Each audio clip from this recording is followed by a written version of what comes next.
Come with me to a magical place where being labeled the pork queen is a compliment, where being nice is just a way of life, and where all leaders of the free world must pass through. Welcome to Iowa. Whether you're a current Iowan, an Iowa expat, or an Iowan at heart, this show is for you. This is the Iowa Podcast. Real Iowans, real talk, no drama. From the Brady Dental Care Studio, I am Justin Brady, and today we're talking about Democrat priorities in the state of Iowa. Don't worry, for all those wondering, we also want to know Republican priorities. This is the Iowa Podcast, and we try to do our very best to not be dramatic and represent all sides as accurately as humanly possible. So to do that today, Rita Hart, chair of the Iowa Democrat Party, joins me. Rita, thank you so much for coming on the show. Hey, Justin, it's my great pleasure. Happy to be here. I'm really excited to have you here. As a reminder to everybody, please go to iowapodcast.com and subscribe. That means a lot. If you like hearing objective news, if you like hearing interviews that aren't dramatic, they're not extreme, I do my best to be balanced on this show. That sounds good to you. Go to iowapodcast.com. All the badges are there. We're on every platform, and make sure to subscribe. So, Rita, I allowed your team, allowed sounds kind of silly, but I asked your team to kind of tell me, what are those top priorities for Iowa Democrats? And abortion, education, child care, and health care are the top things you're concerned about. Is that right? Those are the issues that have really come to the forefront as a result of Republican efforts here to curb people's freedoms and to make some changes that have negatively affected Iowans. And so those are issues that I think are of concern to Iowans, and that's why they're of concern to us as Democrats. But as you know, there are so many issues that we are all concerned about. So the list is long. Yeah, no, absolutely.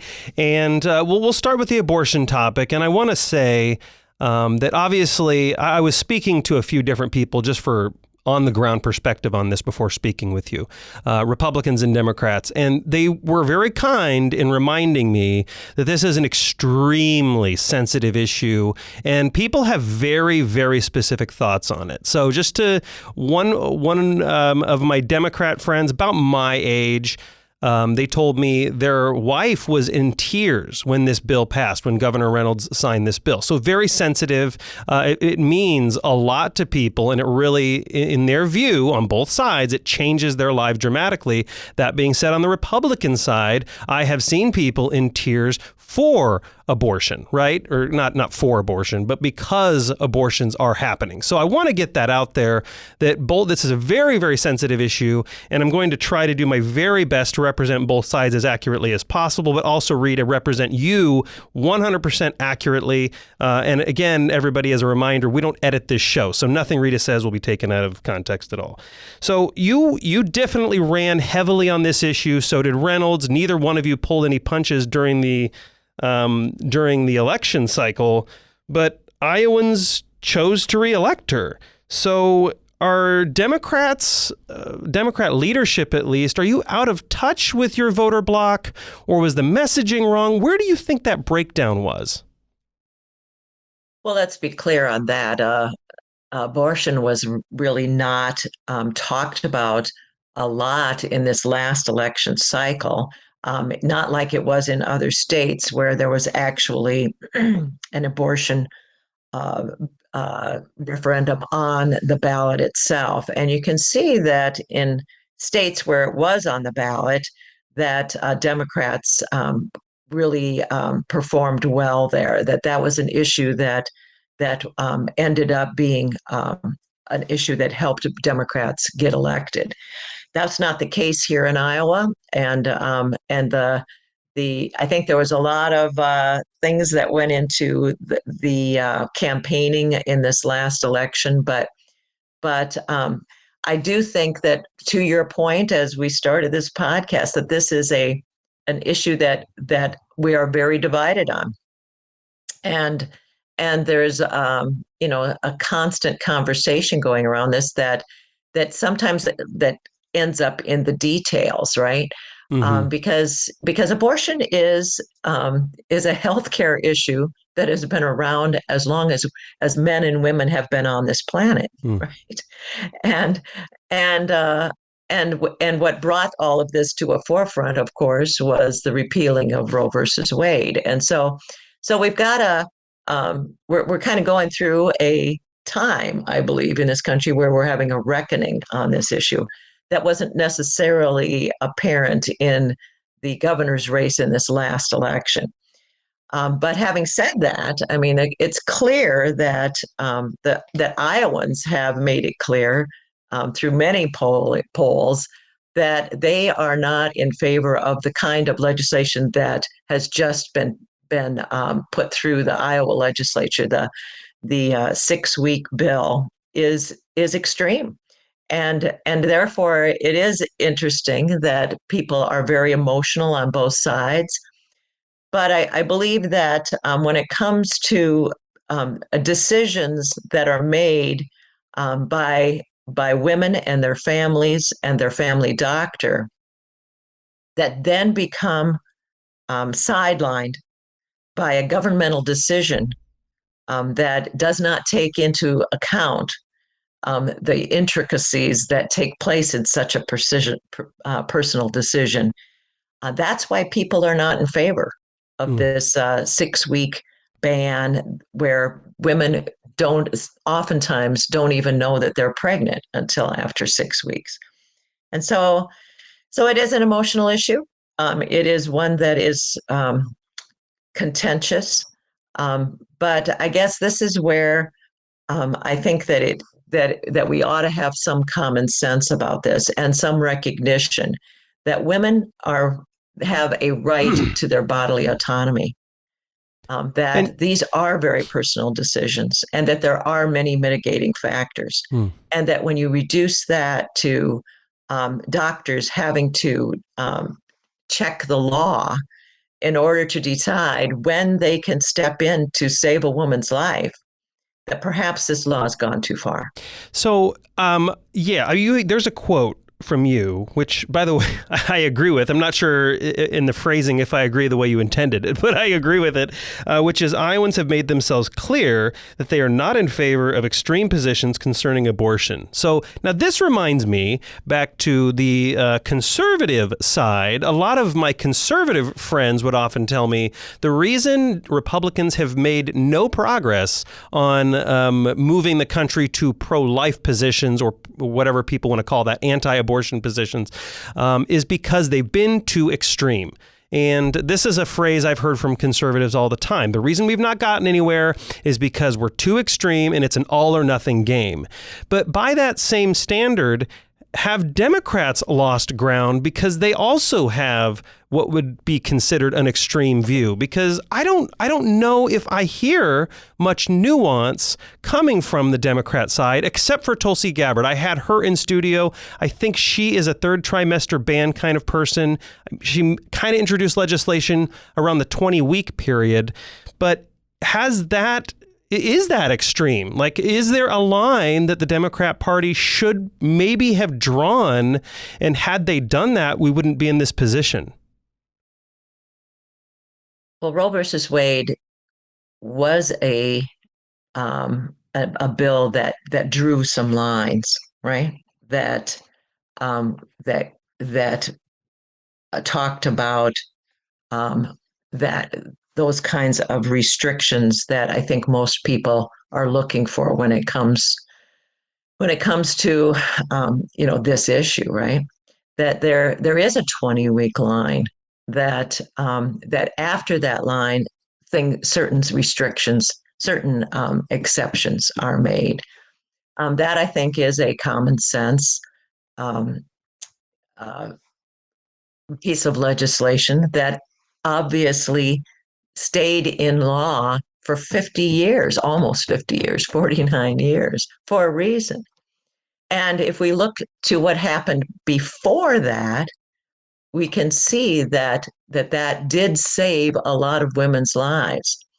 the mistake, I think, and I hear what you're asking, that And if I'm when asking it a comes dumb down, question, you can feel free to push back on it. oh It's no, no, totally no, no, okay. that no, you're yeah, I'm a teacher. What we always say, there's never a dumb question, right? And I really believe that the questions, even if they seem obvious, we get down to why is this question being asked, right? Right. And Yeah. that's what the case is here, right? Um, that we what should have happened during those 50 years, and some of it did, but I really believe that it's clear that what everyone wants is fewer reasons that women have to take the step of abortion, Yeah. right? Hmm. And that comes from good health care. That comes from quality, accessible, affordable birth control. That comes from improving women's lives when it comes to the issues that end up as exceptions in abortion, like rape and incest. Those are the steps that we should be concentrating on. Better childcare, more accessible and affordable childcare, all the things that go into the myriad of reasons why women struggle when they are pregnant. Those are the things that we should be concentrating to make a better world for women and for children, so that we are not continually having a battle over who should be over what the words are in a law that we can't seem to agree on. So you had mentioned the 20-week period, and of course, Tulsi Gabbard, previous presidential candidate, had mentioned that. I mean, because right now, as we're recording this, there's been an injunction, and Governor Reynolds' heartbeat bill is it's temporarily being held. So I don't know where the future holds. I don't know what happens at the Supreme Court of Iowa, but if let's say that everything gets rolled back and the heartbeat bill does not move forward, am I hearing that the Iowa Democrat Party would maybe consider putting in place a 20-week line? Well, you're asking a legislative question now, right? Correct. And I'm not a legislator. I'm not a leader in the under the dome. What my job is to make sure that we get Democrats elected, and that we put out the kind of candidates that are thoughtful, that have people's best interest in mind, Right. And no, people and who I can get work that. well with I others, totally get all right? that. But this is, I think, the concern is that whenever we start talking about, okay, you don't like as Democrats, you don't like the 6-week line. As Republicans, you don't like the fact that there's basically, I mean, I know this is extreme, but some Democrats have basically say, no, there is no line. And so whenever we have this discussion, I feel like there is never a clear line anyone wants to decide on. And so that's why the extremes kind of win this war of words, right? Because do you see a future where the Iowa Democrats would or may consider that 20-week thing? And then we have obviously tons of questions to get to as well. But do you see that being potential of the Democrat platform? Again, I'm not in the legislature to know what the will of the lead of the Democratic elected representatives is, but I can tell you that to go back to the fact that Roe versus Wade again served this country for almost 50 years, that tells me that law was good law, and I know that Democrats are supportive of that. Will they be entertaining some other form of that? That remains to be seen. Mm. But again, I think that if we could settle this issue and then concentrate on the issues that I talked about, Yeah. the issues about how to reduce the number of abortions in ways that we've seen happen, with better sex education taught in our schools, with with better methods of birth control, with more accessibility and affordability, all those things. Those by improving women's health care. Yeah. That's how we can get to a place where we can all And feel more comfortable. obviously, I want to move on to that stuff as well. Just the last point on this, and then I promise we'll move on, because it's a very important issue. I know people are very interested in this topic, but 80% of Americans think third trimester abortion should be illegal, and that number is 65% in the second trimester. So the big question I have for the Iowa Democrat Party, because I have the same question for the Iowa Republican Party, which is the all or nothing strategy worth it to you, right? This is the question I've had for them for years, but the question I have for Democrats now is it an extreme view when no one on the Democrat Party wants to draw a line, yet 80% of the country think at least third trimester? You can address that if you want to, or we can talk about education. Third trimester.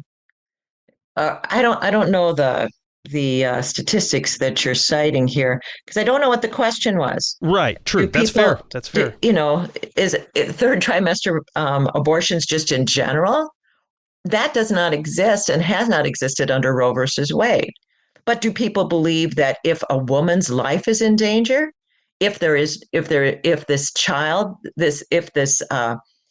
pregnancy, if this decision around abortion rests around the fact that there's not going to be a healthy child born, that child is not it's not sustainable with life, do people still believe that there should be third trimester abortions? I think that statistic is very misleading. So you are a former English teacher. And I always want to try to, by the way, give you the last word on anything that may be a little bit debatable, right? So, I want to make sure you get the last word in on all these things. So let me know if you have a period to make on something. So you're a former English teacher and a believer in public education. Now, I've actually seen this phrasing change, which is people who are education advocates are suddenly very clear that it's public education. Now, obviously, I know why that word is in there now. And then you have every child should have an equal opportunity to learn. So we know now that the data is 29,000 students have applied. Of those, 80% are below the $90,000 line for a family of four.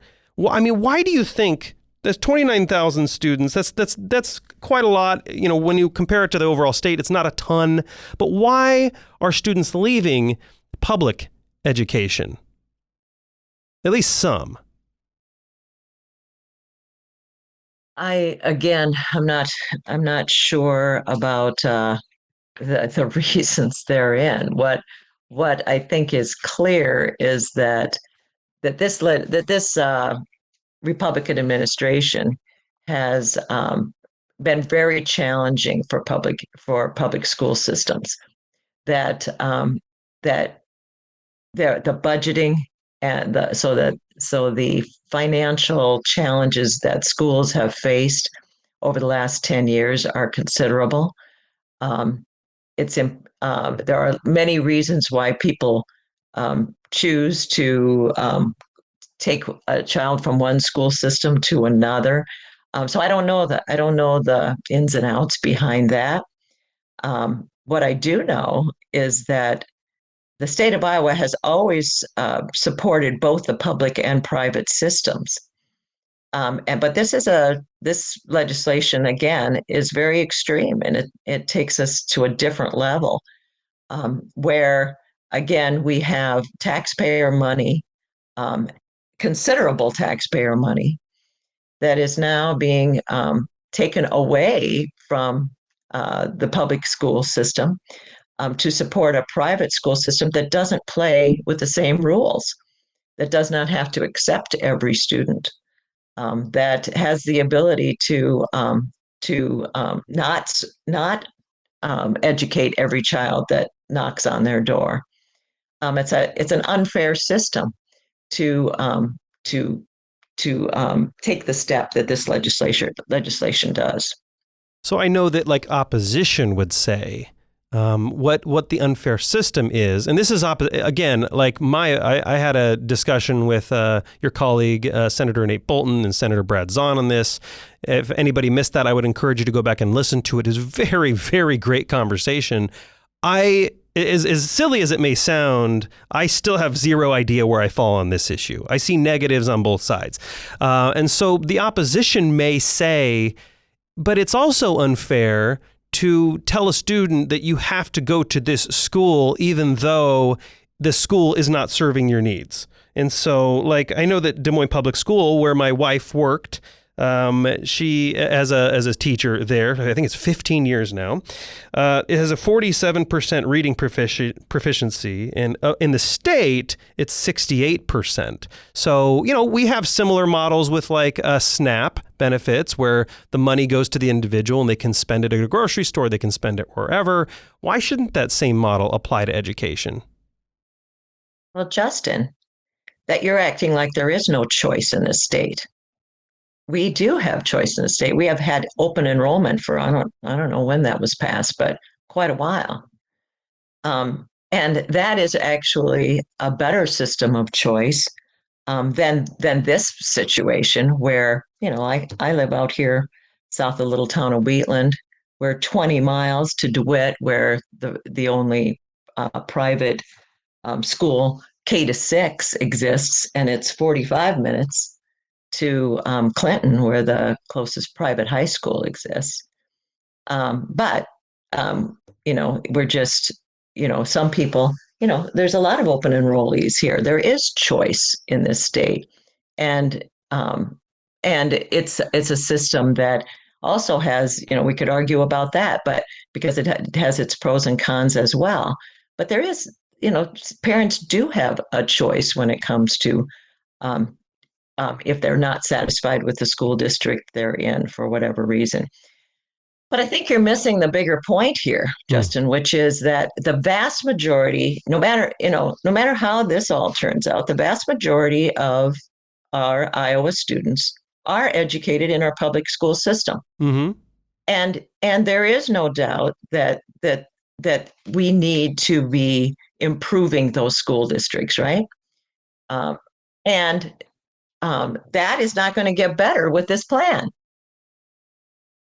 And that is the state's main obligation, is to provide a solid education for Iowa students. So their obligation should rest with the public school system, because that's where the vast majority of students go. So that's not going to change with this system. Now, if a student, obviously 29,000 of them, think that their education is better, I don't even know what the word is for the better improved, I guess, at going to a private school. Obviously 29,000 people disagree with that so far, right? That they want a different system. And so, if the overall they're choosing because they're able to. They're choosing to go to the public school system, to the private school system, instead of a neighboring public school system, for whatever reasons. There's a million different reasons why absolutely. They do it for religious reasons. They do it for convenience reasons. They do it because that's their parents' alma mater. I mean, who knows? Now, the money, though, does still stick with the student, correct? And I think even if a student chooses to leave, there's still a percentage of revenue per student in that school district's area that still goes to the school, I believe, correct? Correct. And so that, and I know there's nuance here, right? I know there are differences, right. And so you can definitely set me straight here, but that's still kind of the practice that was happening before, which is it was money per pupil in the school building. And so the only real difference is now they have that money can actually follow the student. But I know for this reason, a few educators, a few administrators actually in the state who will go unnamed have told me for this reason, this is why they will keep some students on the rolls, even though they never show up, because of that revenue. And so now is the fear that revenue will leave early because they actually enroll in a different school. Because I just want to make it clear, the revenue still follows the student. So if the student goes to the school, that school gets the revenue, correct?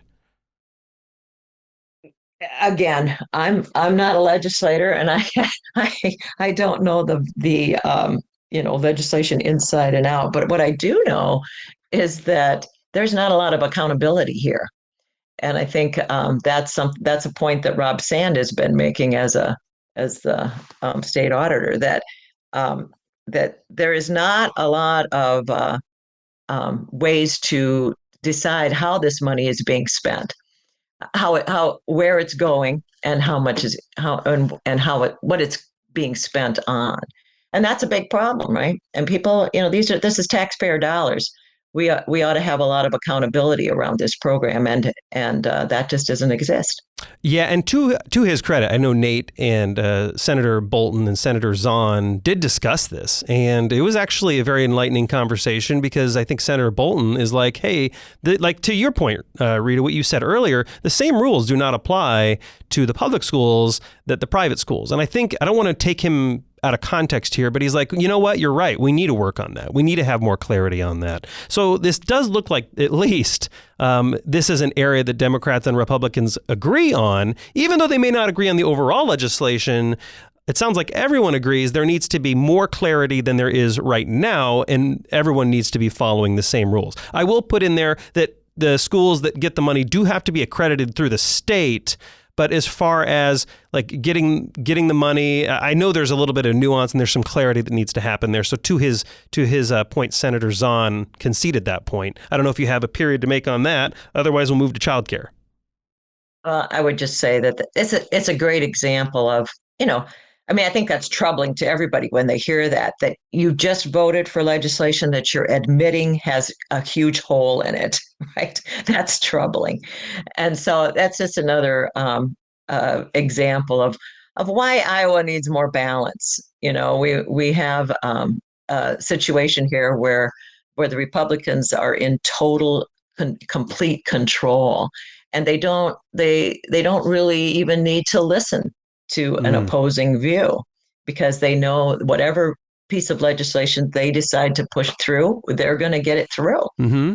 And I think that's not good for Iowa. That we've got to have a system where people expect these bills to be hashed over thoroughly, so that when they do get passed, even if you don't agree with them, at least there's not huge holes in it that both sides agree needs to be fixed. That should happen in the process, not after the bill is passed and becomes law. As a principle, you nailed it, right? I really wish we could see more of that. I see a lot of rhetoric. I see a lot of like owning the left and owning the right. And I hate all of it. It's all really, really gross.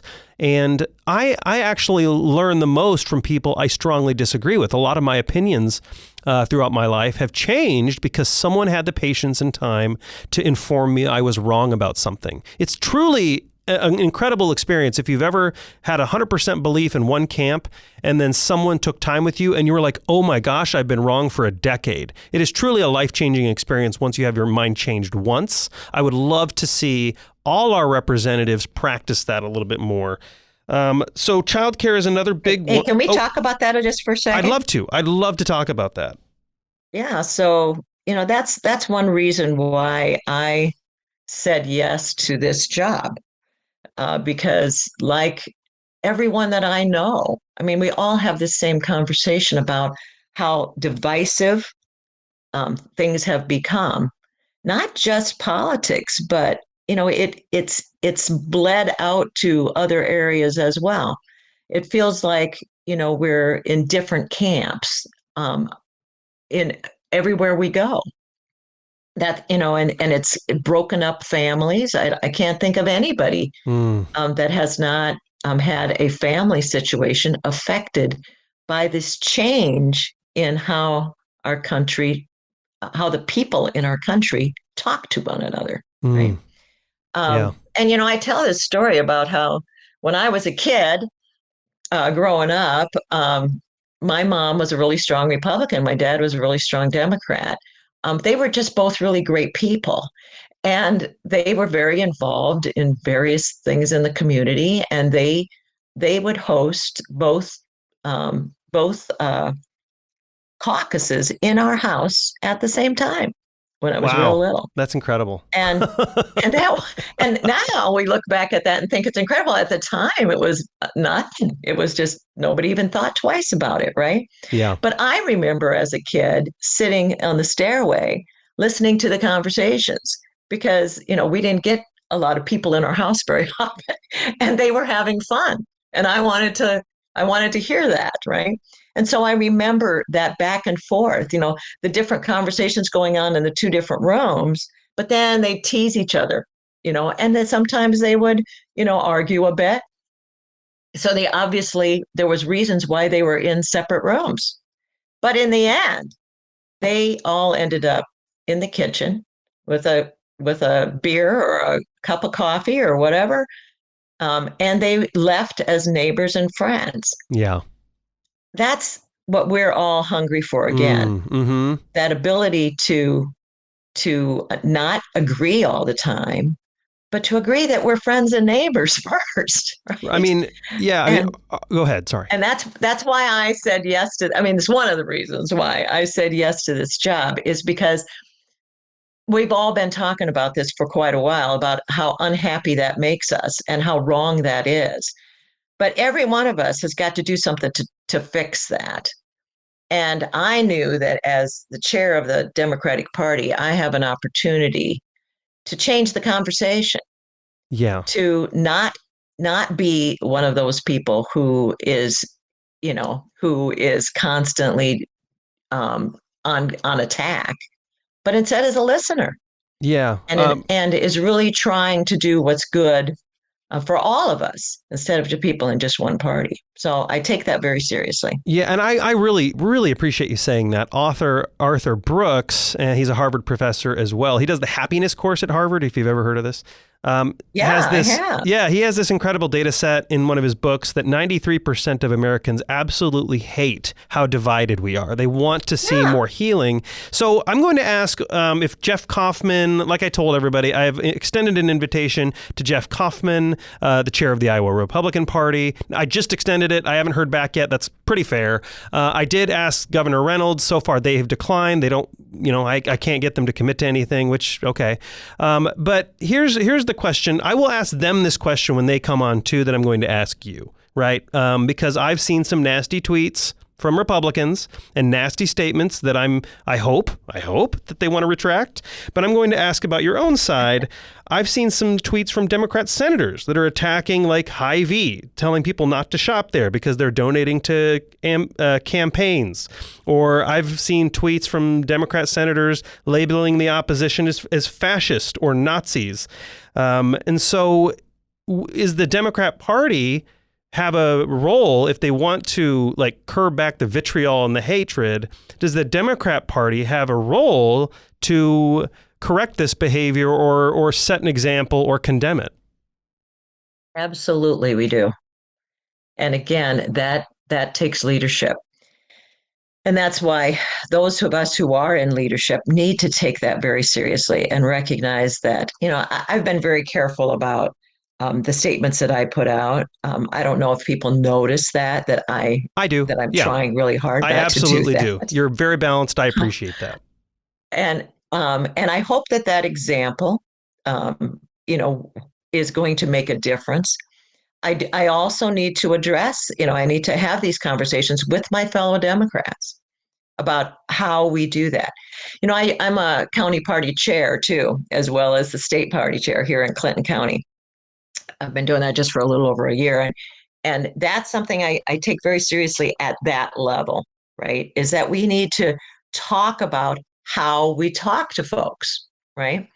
There was a program called Better Angels, right? I don't know if you remember that. Mm-hmm. I think it's still around. I think it's called Braver Angels now, but that's the whole purpose of that organization too, is to teach people or to get Democrats and Republicans together and talk about how to talk to each other without lecturing, without condemning, and to truly learn how to listen to the other side and have one of those moments like you're talking about where you suddenly realize, oh my gosh, I have been thinking incorrectly about this. And this person is correct on this issue. That is, not only is that, kind of mind blowing, but it sets you up for real growth. And that's what we need. We need to grow as a country, as a state, as communities. We need to continue to grow. And we're not growing when we shut down the other side and we don't think about what they're saying as actually having merit. Yeah. Yes, we have a role here, and we should take it, and we should take steps every day to try and move things in the right direction. I completely agree. And in the future, when, I don't, whatever phrasing works, the Democrats take over the state, I'm going to play that clip again to remind Democrats, hey, remember when no one was listening to you? I think this is such a perfect place to end it. I really appreciate your perspective on that. And of course, I really appreciate your time, as is in every case on a podcast. There are so many more things I want to get to. Childcare, we didn't go into childcare. I know you have a lot of plans and opinions on that. Healthcare. But you know what? Maybe we can talk about those in the future, because I know there will definitely be an opportunity to do that. Rita Hart, chair of the Iowa Democrat Party. If people want to know what priorities you have, they want to connect, they want to understand the platform, what's the best way for them to connect with the Iowa Democrat Party? Well, they can actually call me personally. Here's my phone number, 563-210-1252. But they can also connect with us. We of course, have a website, and there's a way to to connect with us there. They can also email me at chair@iowademocrats.org. IowaDemocrats.org is the website. Rita Hart, chair of the Iowa Democrat Party. Thank you so much for coming on the show and talking to all the listeners today. I know they appreciate it, and I absolutely do too. Thank you, Justin. It was a great pleasure. And to my fellow Iowans, Iowa expats, and Iowans at heart, thanks for listening and subscribing to the Iowa Podcast.